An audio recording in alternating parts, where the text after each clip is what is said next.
Hello everybody and welcome back to my channel. This is Carmen with Elemental Designs here. Today I'm going to be creating an art journal page. What you see me pulling out here are the things that I'm going to use. I'm going to be using some Tim Holtz wrapping paper. I'm also going to be using Deco Art matte medium, as well as some stickers and some Faber-Castell gelatos, which you'll see me pull out a little later on. At the beginning I wasn't really sure, as usual, what I was going to be doing with this page, but I kind of went a little bit overboard, as you'll see, and I ended up using a whole bunch of things on here. I wanted to start it off kind of very simple, but it actually didn't turn out as simple as I thought it was going to be. So here what you see me doing is pretty much applying the tissue wrap paper, and I'm applying this by using the Deco Art matte medium, which is an awesome medium to use for applying these kinds of things to your art journal. This will create a protective surface as well as seal the paper in the background, and also allow me to apply the tissue wrap paper in a nice even fashion. So here I'm just using a spatula as well as brushing on the glue, and then just kind of pushing out as many of the air bubbles as I possibly could by using the spatula. If you don't have a spatula, you can always use a plastic card, like a little credit card or gift card or something of that nature, to push out your air bubbles and excess glue as you go gluing down your pages. For this page, I really didn't want to cover up a lot of that background. Normally I will cover up most of that background, but for this one I did want the background to kind of show through. So for that reason I'm applying matte medium again to just seal that bottom layer, so that if there's anything that I want to be more visible, then I can easily wipe that away with some baby wipes. So I'm just going to apply that and then allow that to dry before I proceed. Here I'm just removing all the excess paper that I have left over around the edges. Now I'm going to water down some gesso. Again, this gesso is by Deco Art. And I'm going to water this down because I want it to be somewhat translucent. Again, I want to retain as much of that background as possible, because I still wasn't quite sure which direction I was going to go with these pages. I pulled out the sticker sheet that I pulled out because I was thinking about using the vases and the bottles that were on it. You can kind of see a little bit of that here on the side. But I actually ended up changing the direction completely of how this page was going to go, and I ended up going for something a little bit different.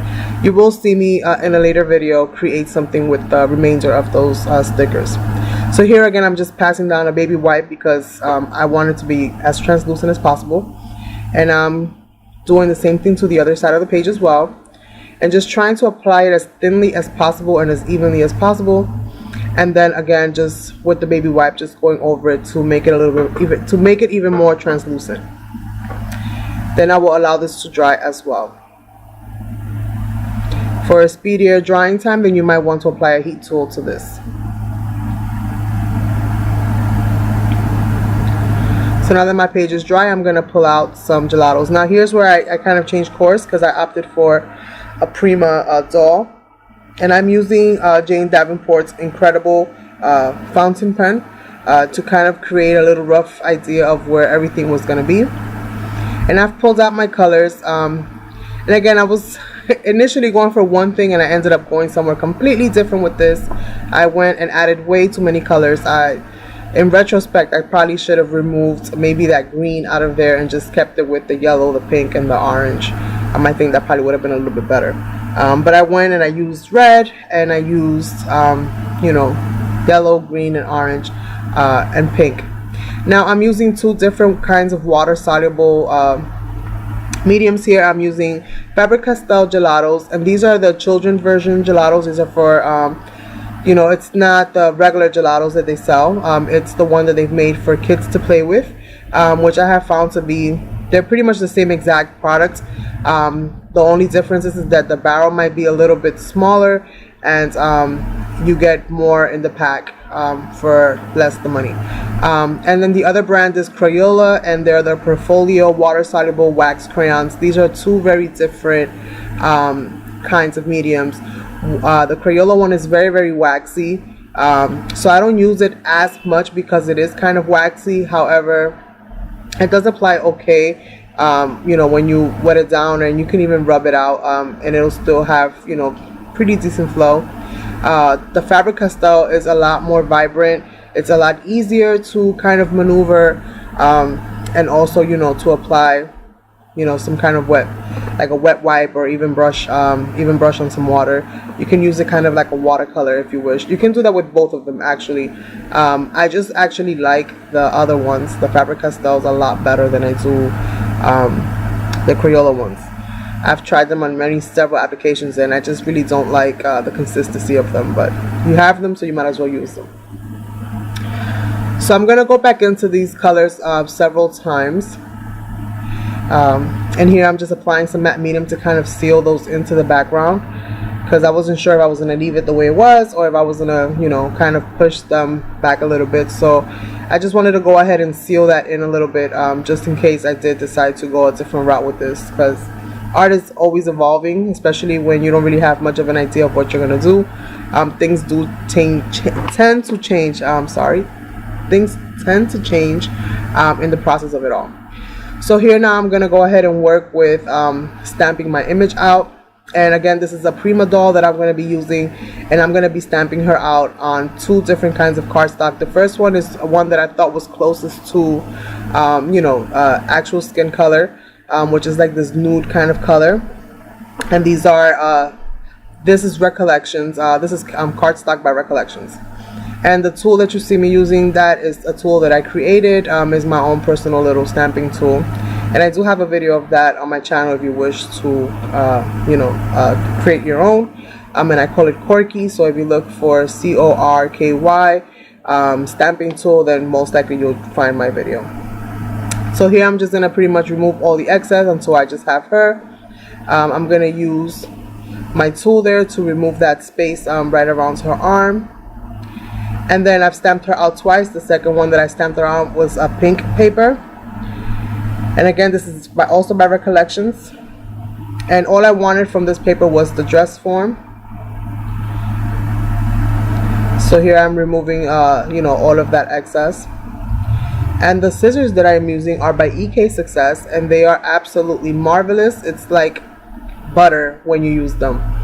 They're really, really good for doing these kinds of fuzzy cutting and things like that. Those stamps that you see me using there are Stampin' Up! And I'm not really quite sure what they're called, but they're part of a Spanish set, which has phrases and references to love. And what I decided to do was just kind of give her skirt some print, and I just used the 2 little vines, you know, and flourishes that stamp set has. And here I'm using Faber-Castell pit markers, or pit pens, in somewhat of a darker pinkish kind of color, to just go into some of the details of the dress, some of the folds, and create a little bit of shadow here and there. I really did like how the dress itself came out, which is why after I created the page, I was like, oh no, I added way too much color. I should have kept the background a lot more simpler, so that her dress and just the beauty of how she looks, you know, would have shown a little bit more. But overall, it was still a fun process, and that's what art journaling is about. It's just playing different things and learning from, you know, what you're creating. If there's a place to make mistakes, it's definitely in your art journal, because it'll only help you grow. So feel free to go ahead and go crazy like I kind of did with that background.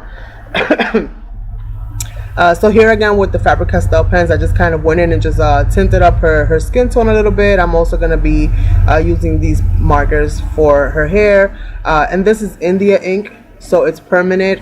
It's not affected by water once, you know, it's dry. So I noticed that I left a humongous area around her after I applied that orange. So I'm just gonna, you know, kind of tear up some scrapbook pages, and this is from a Bo Bunny paper pad. And the paper pad that I am using is called, if I can find it, Juliet is the name of the paper pad that I am using. And I'm going to use also Distress Oxide in Worn Lipstick to go ahead and just, you know, tint up some of those edges. And then I'm also going to use it to go back into the paper and stamp out with the same flourishes, but using the Worn Lipstick instead of like black or something like that. I wanted to keep it kind of subtle and kind of soft in that space, because again, everything else was just so wild and vibrant. it's funny because it actually reminds me of like I wanted to do like this, I guess once I started working on her and creating her dress, I was like, dang, you know, I should have created more like a ballroom type of scene instead of like a rainforest or, you know, something of that nature. It really reminded me of like a fruit salad. And it is okay, I critique my own work all the time. So I'm just like, I should have kept it a little bit lighter, but it is what it is. And here I'm just applying all of those different, you know, pieces, and again using the matte medium to apply them. If you don't have matte medium, you can also do this with glue. Matte medium just dries very clear, which is why I like to use that when applying these kinds of things. But you can also use decoupage, which is another glue for kind of doing these kinds of techniques with paper. So here I'm just applying some of that worn lipstick, stamping a little bit everywhere, but I didn't really see it too much, so I'm like, okay, I need something that's a little bit darker, that'll kind of break some of this vibrancy on this page. And so I went ahead and used ink pad, which is the Memento, the black, which is called Tuxedo Black. And I just pretty much go around the whole, you know, both of the pages with the stamping and just adding a little bit of interest in all the edges, because if it looks like a rainforest, you might as well add some vines, right? So that's kind of what I did. And here I'm opting to add some feathers. Again, I'm just trying to bring some of that color into the background and add something over it that'll kind of take away your attention from all the colors. And so I opted for like these feathers, and this is like a peacock feather, and then I have two other little ones that I'm going to use more for adorning like her hair and stuff like that, which you'll see me do. And again, just kind of going around all the edges and adding just like the very end of it, because it has like these little hairs on it, and it almost looked like grass. That's kind of like how I pictured it. So here I added them to her hair as well, and then I stamped them on the side because I will be fuzzy cutting these to go ahead and adhere them. And again, with the same color scheme with the yellow, the orange, and the pink, I'm just gonna kind of color these feathers in a little bit, and I'll be fuzzy cutting these and applying them again with matte medium. And what's good about the Faber-Castell markers is the fact that they are India ink, so they're not affected by glue, they're not affected by water, they're not affected by any of these mediums. And what's also awesome about them is the fact that even though they are permanent, when you're applying them over a surface that's been you know, that has like matte medium on it, you can actually spread the ink around. So it's a very useful tool for adding shading to like around your pictures and around certain areas, because you can actually still have some time before it dries permanent to actually move it around. So now I'm going to start playing around with these stickers. I have put a flat back on there, but I'm like, you know what, she needs something else, because, you know, she's like the queen of the rainforest, so she needs some adornments. And here I'm just adding some of these dimensional flowers and some of the centers of the peacock feathers. Just kind of haphazardly, you know, putting them everywhere, you know, whichever ones I can. And just trying different things and adding more to like her hair and giving her some kind of a hair piece, if you will.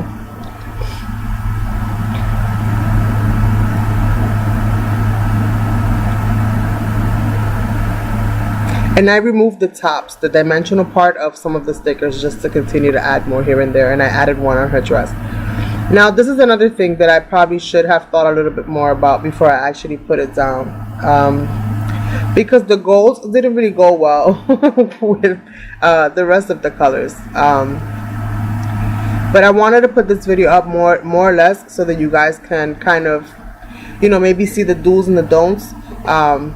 You know, this is all a learning kind of process. Like, really, there is no do's and don'ts in my opinion. But there are some things that I wish I would have done differently now that I see, you know, now that everything is kind of complete. Like that white gelato was not a good idea to put over some of those stamped feathers, because that ink was still wet, I guess, and it did mix in a little bit with the white, so it kind of made it gray, like a gray little hue. It wasn't too dark, but it did kind of make a gray little hue, which I wasn't really too fond of. But I didn't want to add any more mediums to it and make it worse, so I just let it be.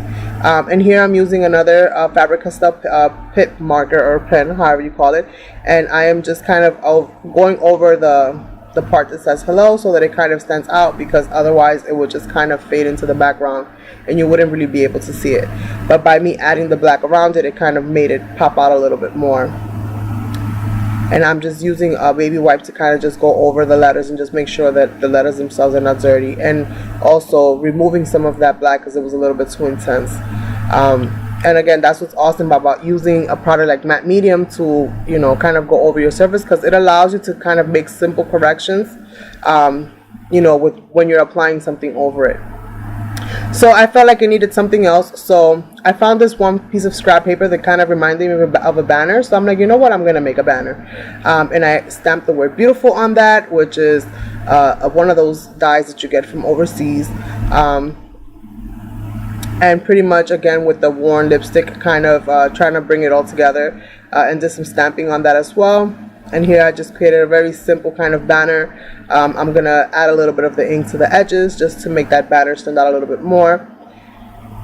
And I'm gonna glue this on, but I kind of felt like the banner was just hanging in the middle of the air, so I went ahead and added a pole to that, and just whatever was left on the ink pad, on the stamp, I just, you know, pretty much picked that up, and then glued that in as well. And the glue that I'm using is the Dollar Tree embellishment glue. That's what I have in that little bottle there. So overall, I mean, I'm kind of in a toss-up of, do I like the page, do I not like the page? There are definitely some elements that I like about the page, but then there are definitely some things that I wish I would have done different. But it's okay. You know, like I said, you practice and you just keep trying, and you know, there's never gonna be a worse critic than you know, for the most part. So, you know, it's okay at the end of the day, as long as you learn something from it, and you know, you do something different the next time because of the things that you remember. That's really what, you know, what matters, at least to me. It's just practicing and getting it. I want to thank you all so much for watching. Thank you all so much for participating in my channel and leaving your comments and your feedbacks. I greatly appreciate that. And on to the next one, you guys. Have an awesome day, you guys. Bye.